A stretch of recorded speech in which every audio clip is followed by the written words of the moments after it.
let's talk about Fallout, episodes 5, 6, 7, and 8. So we talked about the first 4 a few weeks ago, but I've now watched all of them, and we're going to give our scores, give our thoughts, and then move into spoilers and talk about them. We'll just go through the scores pretty quickly, I think, and just give a little blurb on each. So episode 5, I think, was probably my least favorite of these last 4. It was still a good episode. I liked certain parts of this, and other parts I didn't like it as much, but I gave it a 7 overall. I thought it was pretty solid. I agree. I still thought it was great. I gave this one a 7 as well. From what I remember, I liked it, but the last 3 were definitely better. And along with that, episode 6, I believe it's called The Trap, I loved this episode. I think as the season got on, like, these last 3 were probably the best, I think. Like, I love these final 3 episodes. So I would give this one a 8 out of 10. Yeah, I actually totally agree. Episode 6, I also gave an 8. We got some, like, more backstory. Some of the characters were better than they were earlier, and just seeing how stuff got so messed up was really cool in this one, so I gave it an 8. Episode 7, which was called The Radio, I also thought was really solid. I liked seeing some new characters, like meeting each other and seeing how they interacted. There were some interesting story beats that I was not expecting that got thrown in there, so I also gave this one an 8. Okay. With this one and the last one, actually these 3, if I'm remembering correctly, I like this one just as much, if not more. So I think I was teetering between 8 or 9 with this one. And I'll give it, I think I'll give it an 8 as well. And then episode 8, the finale, which is called The Beginning. I thought it was a great finale. Good setup. Action was good. Characters are good. I loved it. I would give it a 9 out of 10. I thought it ended. A lot of finales could falter, and I don't think this one did. It got me excited for more. Again, when we get into spoilers and to talk about the spoiler, like stuff specifically, I'll kind of explain, because I haven't played any of the games, as a reminder. But yeah, I loved it, man. 9 out of 10. I think it ended great. Like, I loved it. Dude, we gotta stop doing this. I literally have the same we've given the same exact score for every single episode. That's hilarious. Yeah, episode 8, I gave a 9. It was a great finale. Everything came together. Like, all the questions, maybe not all of them, but most of the questions I had were answered in a satisfying way. It had really cool video game Easter eggs in there to see. Left us with some great hooks for the next season. And yeah, it was just really good. Like you said, great action, great acting, cool reveals. Yeah, 9 out of 10. Before we get into spoilers, I never played any of the games. This made me want to play the games, but Yes. You don't need to play the games to love this. I thought the show looked good. The actors look good. And I kind of told you in the last time I reviewed it a few weeks ago that even though I didn't like Maximus that much, once he gets to a certain point, I think I remember you, and I think you'll know what point I'm talking about.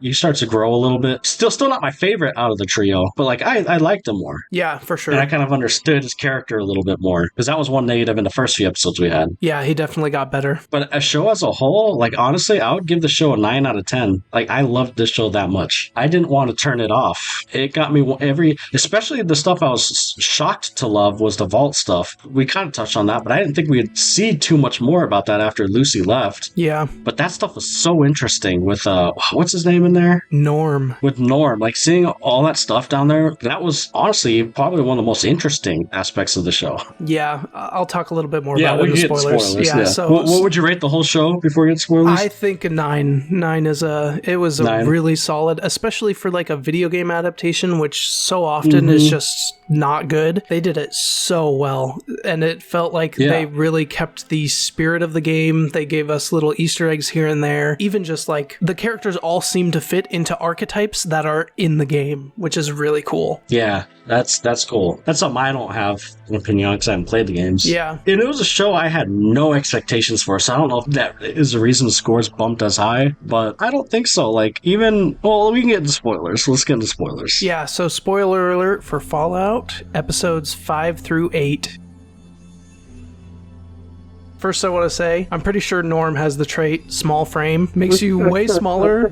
It makes you faster, but it makes you not be able to carry as much. And it seems like exactly the perk for him. So just wanted to throw that out there. I couldn't tell, is this dude an adult or a kid? Because he's tiny next to everyone. Yep. He has the small frame perk. That's hilarious. That's great. See, that's what I love about the show. And I read articles that the showrunners for the show were fans of the show or the game. They love the games, and you can freaking tell because you can't tell that with Halo. Nope. After watching this, I'm like, God, why doesn't Halo just do this? But sorry, I can get on another rant. I'm not going to. The two aspects, the Vault aspect, I didn't expect to see as much and be as interested in the Vault stuff as much as I was. Norm became such an interesting character after the mystery started down there. When they checked what Vault was it, 31? Yep, 31. And then 32 was the one that was destroyed, right? Mm-hmm. Okay, so when they first saw 32, him and the cousin, they go in there and it's all bloodied and destroyed and creepy. It's like kind of creepy. And then they hold the elections, and it's always someone from Vault 31 that wins the election. Yep. And so Norm starts to get all sketchy, with people from 31, and the show plays around with that too, because the cousin's with the girl from Vault 31. Yeah, that's true. When they start getting into that, and then they go back there and the vault's all cleaned up, and Norm's like, okay. Yeah, that was kind of creepy. Like, how did that happen? And then the whole, of course, thing with where they go in, or he goes into Vault 31 towards the end of the show. Just the whole Vault stuff, dude, was so, that mystery of it almost felt like Lost for me. Like, what the heck is going on? Yeah, I could see that. And I loved that. I love that too.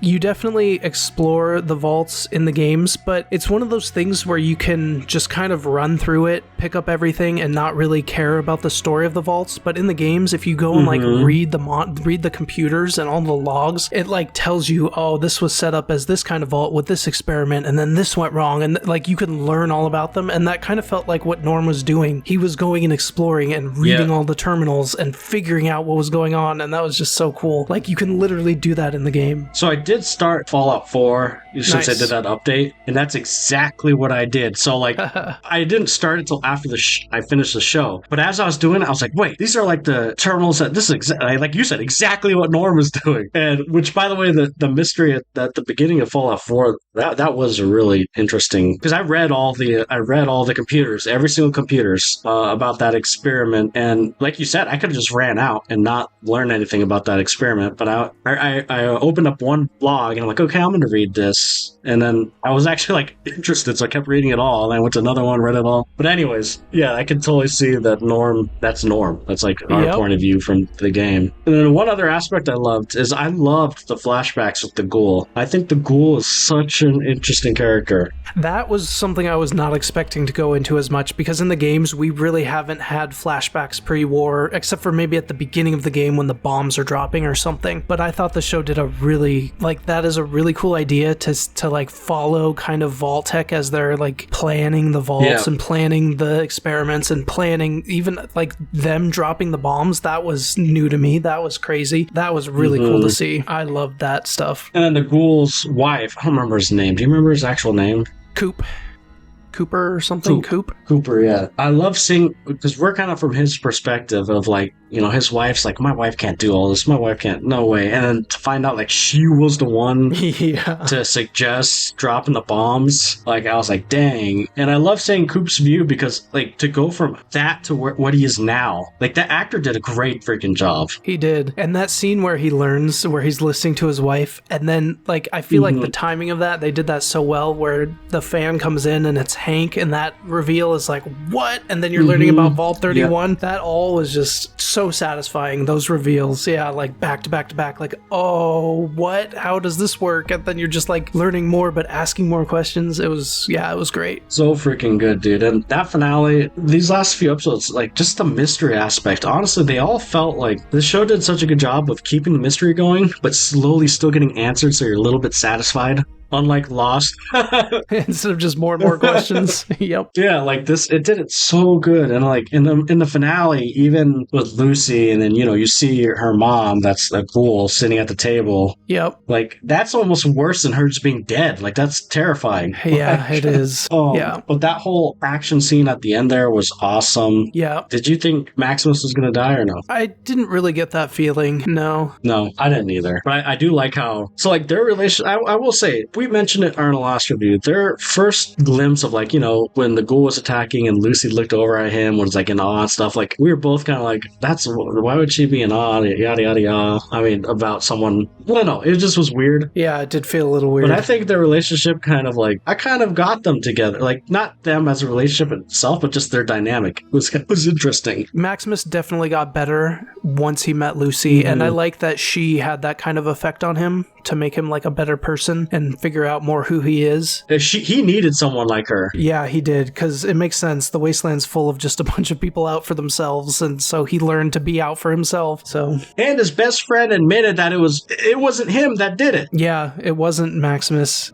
His friend did it. And I was like, man. That makes sense why the friend didn't think it was Maximus, because they knew that it was them. I know. I was like, okay, maybe I was a little too harsh on Maximus. And then like him watching the other knight die, like I think back, I'm like, is it such a bad thing? That dude was a douche, and does he? I don't know. Maybe I just grew a little soft. But the episode where they go into the vault, him and Lucy, that was a funny episode, by the way. Mm-hmm. She's like, you want to have sex now? And he's like, what? The thing happens.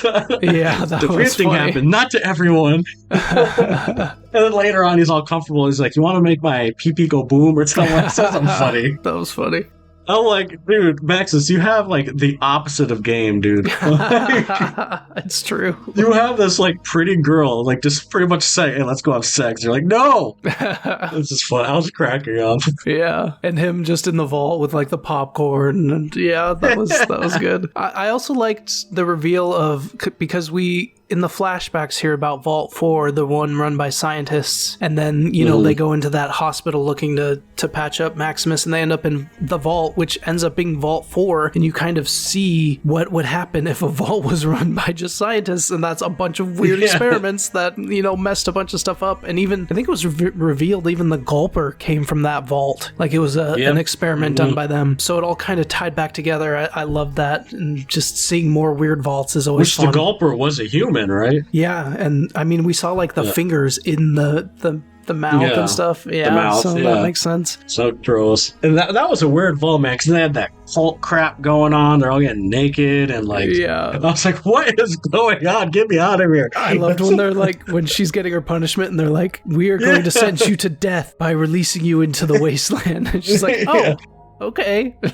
And here's some supplies, but it will only last you 3 days. It's like, it's cracking up. This show definitely kept some of the comedy from the games, and I love that too. And it was actually funny too, not like cringy. It was funny. Like, that Maximus comes in like freaking like a hero, right? Like, no, Maximus, stop.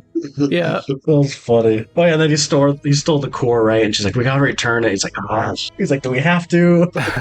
Another scene that stuck out to me, which was funny and like just interesting, was when they're crossing that bridge and there's those people. Yeah. And then she's like, no, let's just do this. And then, Maximus is trying to like see her point of view. Yep, he did try. Like, I feel like that was good for like both of them. Like, it was her, like she needs to be a little more hardened, and him, like, I don't know, it's a good lesson for both of them. I like that scene. Yeah, that was a good scene. They're cannibals, I believe, right? Yeah, they were cannibals. Mm-hmm. One thing that I didn't expect to happen, which I really liked seeing, was the story with Thaddeus after he escapes. So he gets like crushed by Maximus, his legs all messed up. Yep. He meets that snake oil salesman. Oh, yeah. And he heals him, which is great, but then he finds out that he turned him into a ghoul, and that's what healed him.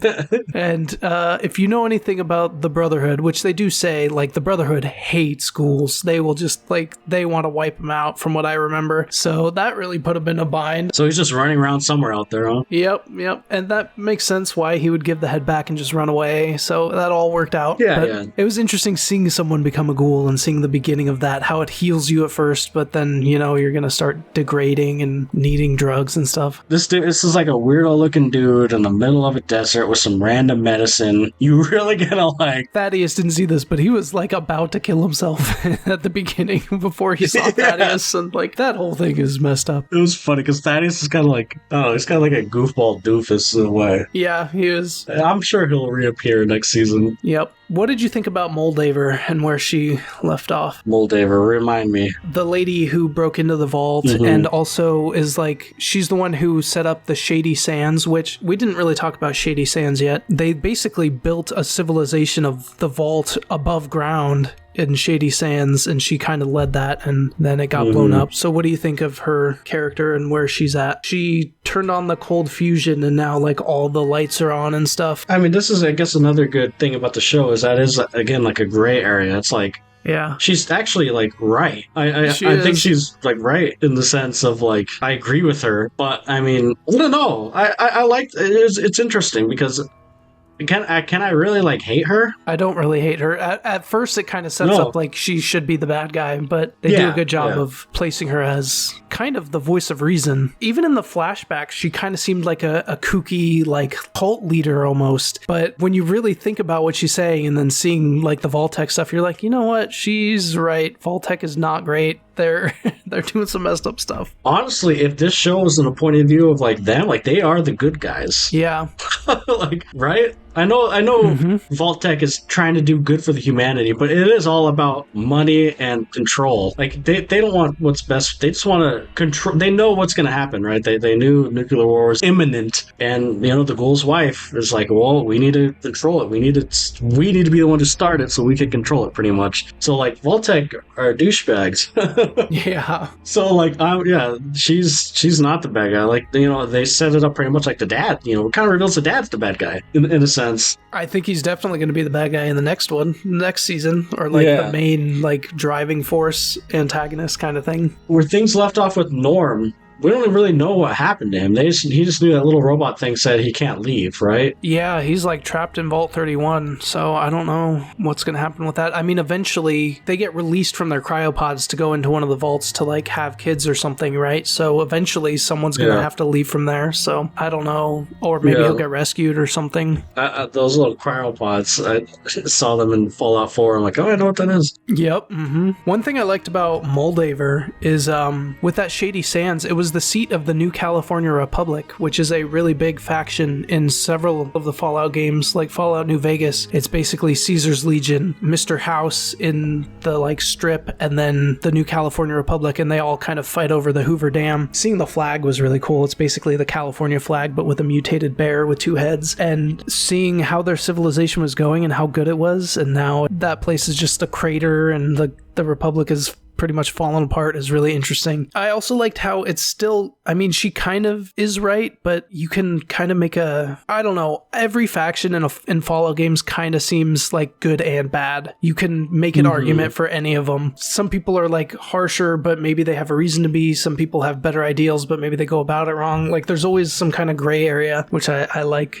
Yeah, I will say I was surprised by the show with the sense of not like a clear good and bad guy. I wasn't expecting that, but I haven't played the game, so like I wasn't expecting that. I wasn't sure they would do it in the show, really, but they did a good job. Even with like the Ghoul. Yeah, because the Ghoul, he's awful, but like, so is his whole point? He's trying to find his wife, then, right? Is she frozen somewhere? Yeah, I would assume she is. What about her? What about his daughter? Is his daughter gone? Did they explain that? I don't remember. He said he's looking for his wife and daughter, I think. So he's assuming that they might be frozen. Yeah. So so I'm very curious, because this did get renewed for season 2. I'm very curious. They have to go into more flashbacks of them, right? Because we need to find out how he became a ghoul and how his wife and his daughter got frozen. You know, what happened to make him not get in the cryo chamber thing? Yeah, especially because the last we see them, the bombs are going off and he's riding with his daughter on a horse, and like, how can she still be alive? Or maybe she's ghoulified? Maybe, like, yeah, there's a lot of questions with that, so I'm sure that'll be coming. That'll be interesting to see him find. I wonder if he'll find them next season, or if that's gonna be like a series kind of arc.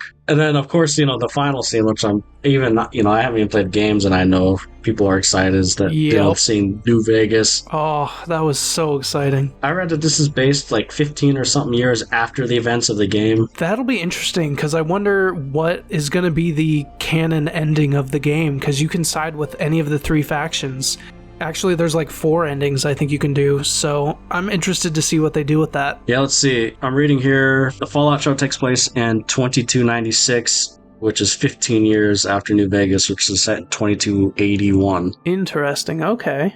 that game is still canon. Because people were worried, like, that does, like, if this is set in the future, or they were worried that game would be canon, but the creator said the game is still canon, so. Good. I'm curious, like you said, how they'll do it. But yeah, I even recognized it, and I didn't play the games. Yeah, that was such a cool moment. And I've been like watching stuff, because it's been a long time since I played Fallout 3 or New Vegas, and I've been watching some stuff about them, and I think New Vegas is definitely the best game. I think that's most people's favorites. It's so good. So I'm really excited to see that. It'd be cool if they remade it so that it's not as old. Like upgrade the graphics or something. I think I read somewhere that Bethesda's like up in the next Fallout game because of this popularity. Yeah, like the priorities are shifted more. They should ride the wave. Yeah, I laughed because I don't think Fallout, like, obviously they're making it, but I don't think it was like their number one priority. But I think they're moving. Elder Scrolls probably was, but yeah, that makes sense. Anyway, yeah, I loved it, man. This was a pleasant surprise because I don't think anyone expected anything from the show. No. I think I saw like one trailer and it was like a little ad on like YouTube or something. Yeah, I heard about it a long time ago when it was like being made, but then I just totally forgot about it and didn't hear anything about it. And I was like, oh, it's out. Okay, I'll watch it. And then it all like released at once. Mm-hmm. So like, you know, you didn't get like the weekly, which I think is a blessing. And like, it's fun for it's fun for people that like to binge. Yeah. But I think the weekly format is more like culturally fun. Like you could talk about it weekly, get excited for the next week. It's more hype. I agree. Plus, it's easier to review. That's true. Like, I used to hate the weekly thing and I like to binge, but I don't know. I kind of like the weekly thing. I like the anticipation. I agree with you 100%. Like, the culturally, like, being able to talk about it and speculate. And when it's all out, you kind of lose some of that. Yeah, like, because everyone finishes it at different times, you know, so. And you can't really speculate. You can just go watch the next episode. Yeah, exactly. There's no, like, discussion about the happenings of the show. It's more of, like, what happened. Like, what's going to happen. Which isn't as fun. Yep, but yeah, great show. Loved it. 9 out of 10, man. Very surprised and very happily surprised, so. Yes. All right. Till season 2.